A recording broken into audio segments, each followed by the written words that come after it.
Betty Boo. Betty Boo. Information about national and local entertainment. And now, here's Betty. What's up, y'all? This is Betty Boo. I am continuing my discussion on topics of women to celebrate Women's History Month.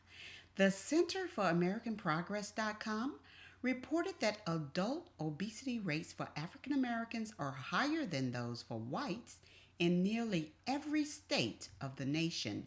They reported that 50% of black women are obese. African American adult women with cancer are underrepresented in cancer trials and are much less likely to survive breast and lung cancer than their white counterparts. Black women in particular have received a number of benefits because of President Obama's implementation of the Affordable Care Act. Because of the Affordable Care Act, there has been an increase of black women going to doctors' offices, clinics, and health centers. Betty Boo spoke with Dr. Stacy Ross, a family medical doctor currently practicing in PG County, Maryland. This is what she had to say. What type of health problems that women in particular, especially African American women, have the majority of? African American women, for the most part, in terms of their health, are in a category of what we call health disparities, and what that means is that when you look at their health in comparison to Caucasian counterparts, we have like higher levels of diabetes and obesity and high blood pressure and cancer, breast cancer, all types of cancers, and some of it has to do with access to care. That there are a proportion who just don't have insurance, therefore they don't go to the doctor. They don't have good access, and so a lot of times, the time you find something out, it's gone into the last stages of something. So a lot of times when African American women get breast cancer, they'll have a really aggressive form of it, or they'll have it at an earlier age. So those are the type of things that we deal with. A lot of people who have high blood pressure may end up on dialysis, or if they have diabetes, they may end up with eye problems and stuff like that. So those are the challenges, really. So has the Affordable Care Act coverage for more African American women? Have you seen an increase lately? So I definitely have seen an increase in the number of people who are insured than are uninsured. When I'm in Prince George's, being in Prince George's County, we have one of the worst health outcomes in the state of Maryland. And we used to have almost 20% of the people in the county that didn't have insurance. With the Affordable Care Act, that number has actually gone down to like 6%. So we're hoping that things don't they don't repeal and replace it and really go back to the way things were, because it really was it affected African Americans and Hispanics very, very disproportionately. Cool.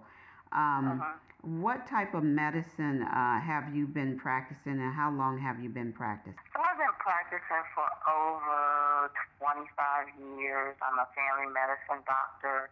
So with family medicine, we see all ages and both sexes. So we take care of infants, children, adolescents, adults, geriatric. We see it all. I've taken care of a lot of people who have,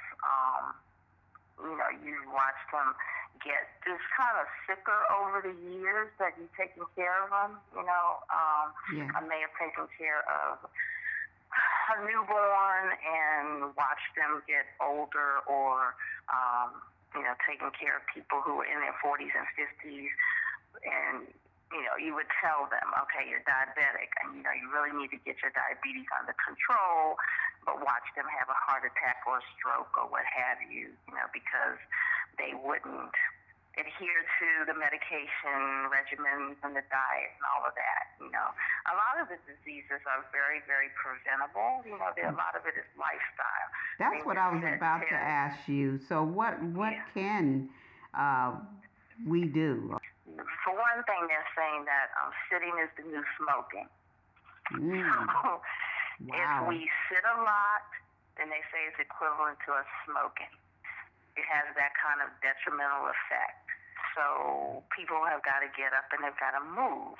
And it doesn't mean that you got to go out and, jog or anything like that. I mean, you can, for instance, at your workplace, you can just determine, okay, I'm going to take the steps everywhere I go.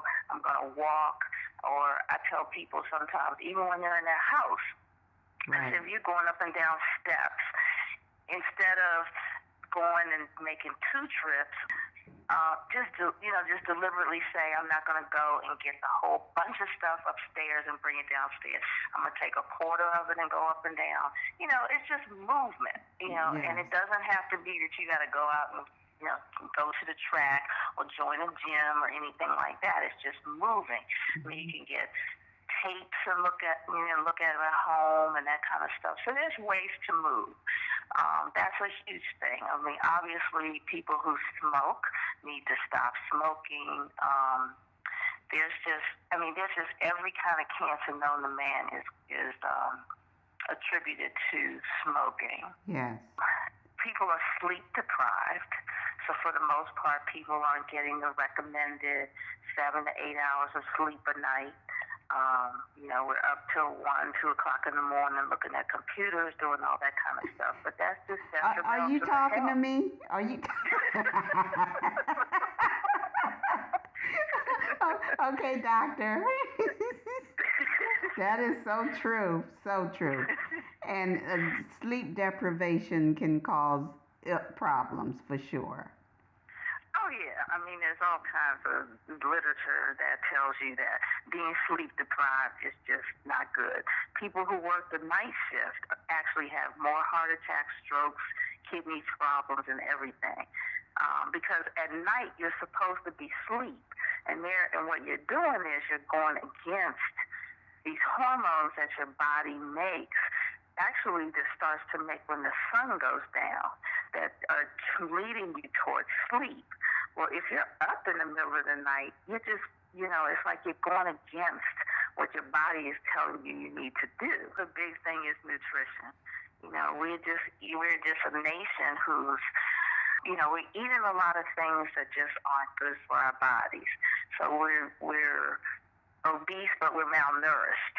If that makes any sense to you. Yes, that does make sense. Yeah. Not getting the nutrients that we need. That you need, right, exactly. Diversification for sure is the key. Growing up in the South and moving here, I had no idea of the different types of food that you could eat because there everyone eats, on Sunday especially, macaroni and cheese, fried chicken, and greens with the fat meat in it. Right. And they still have that today. If it's not greens, it's green beans, but it's always that mac and cheese and that fried chicken. So definitely have to change. So there you have it. The motivational quote for today.